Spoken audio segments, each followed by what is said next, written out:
नमस्कार भक्तों, आज हम सुनेंगे रविवार व्रत की पौराणिक कथा जो सूर्य भगवान को समर्पित है। कहते हैं जो व्यक्ति श्रद्धा और भक्ति से रविवार का व्रत रखता है उसके जीवन से दरिद्रता, रोग और दुख दूर हो जाते हैं। सूर्य देव उस पर अपनी कृपा की वर्षा करते हैं।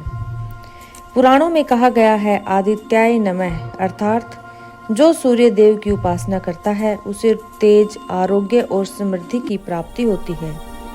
रविवार के दिन व्रत करने से नेत्र रोग दूर होते हैं, शरीर में ऊर्जा बनी रहती है और घर में धन संपत्ति की वृद्धि होती है। सुबह सूर्योदय से पहले उठकर स्नान करें, फिर लाल वस्त्र पहने और पूर्व दिशा की ओर मुख करके सूर्य देव को अर्घ्य दे। अर्घ्य देते समय ओम घृणी सूर्याय नमः मंत्र का जाप करें। इसके बाद व्रत का संकल्प ले। मैं सूर्य देव की कृपा पाने के लिए रविवार का व्रत कर रहा हूँ या कर रही हूँ। इस दिन नमक रहित भोजन करें और सूर्य देव को गुड़, गेहूँ, लाल फूल और लाल वस्त्र अर्पित करें। शाम को कथा सुनने के बाद सूर्य देव की आरती अवश्य करें। अब आइए रविवार के व्रत की कथा शुरू करते हैं। रविवार व्रत कथा। एक बार एक बुढ़िया माई थी। उसका नियम था कि प्रत्येक रविवार को सवेरे ही स्नान करके और घर को गोबर से लीपकर फिर भोजन तैयार करें। भगवान को भोग लगाकर स्वयं भोजन करती थी। ऐसा व्रत करने से उसका घर अनेक प्रकार के धन धान्य से पूर्ण था। भगवान भास्कर की कृपा से घर में किसी प्रकार का विघ्न या दुख नहीं था। सब प्रकार से घर में आनंद रहता था। इस तरह कुछ दिन बीत जाने पर उसकी एक पड़ोसन, जिसको गऊ का गोबर वह लाया करती थी, विचार करने लगी, यह वृद्धा सर्वदा मेरी गऊ का गोबर ले जाती है, इसलिए अपने गऊ को अपने घर के भीतर बांधने लग गई। इस कारण बुढ़िया गोबर से मिलने के कारण रविवार के दिन अपने घर को न लीप सकी। तब उसने न तो भोजन बनाया न ही भगवान को भोग लगाया, तो भगवान स्वयं भी उसके भोजन नहीं किया। इस प्रकार उसे निहार कर व्रत की रात्रि हो गई और वह भूखी प्यासी ही सो गई। रात्रि में सूर्य देव ने उसे सौंपन दिया और भोजन न बनाने और भोग न लगाने का कारण पूछा। वृद्धा ने गोबर न मिलने का कारण सुनाया तो भगवान ने कहा कि माता, हम तुमको ऐसी गऊ देते हैं जिससे सभी इच्छाएं पूर्ण होती है, क्योंकि तुम हमेशा रविवार को गऊ का गोबर से लीपकर भोजन बनाकर मेरा भोग लगाकर खुद भोजन करती हो।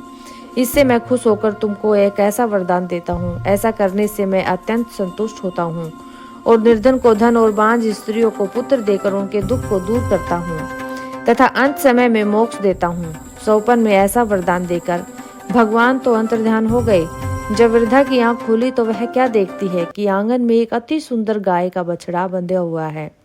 वह गऊ और बछड़े को देखकर अति प्रसन्न हुई और उसको घर के बाहर बांध दिया और वही खाने को चारा डाल दिया। सुबह बुढ़िया की पड़ोसन ने देखा कि बुढ़िया की गाय ने तो सोने का गोबर किया है। तब वह उस गोबर को तो ले गई और अपनी गऊ के गोबर को उस जगह पर रख गई। वह प्रतिदिन ऐसा ही करती रही और सीधी सादी बुढ़िया को इसकी खबर तक नहीं होने दी। तब सर्वव्यापी ईश्वर ने सोचा कि चालाक पड़ोसन के कर्म से बुढ़िया ठगी जा रही है, तो भगवान ने संध्या के समय अपनी माया से बड़े जोर से आंधी चला दी। इससे बुढ़िया ने अंधेरे के भय से अपनी गऊ और बछड़े को घर के अंदर बांध लिया। प्रातः उठकर जब वृद्धा ने देखा कि गाय ने सोने का गोबर दिया है तो उसने आश्चर्य की सीमा न रही। वह प्रतिदिन गऊ को घर के भीतर ही बांधने लगी।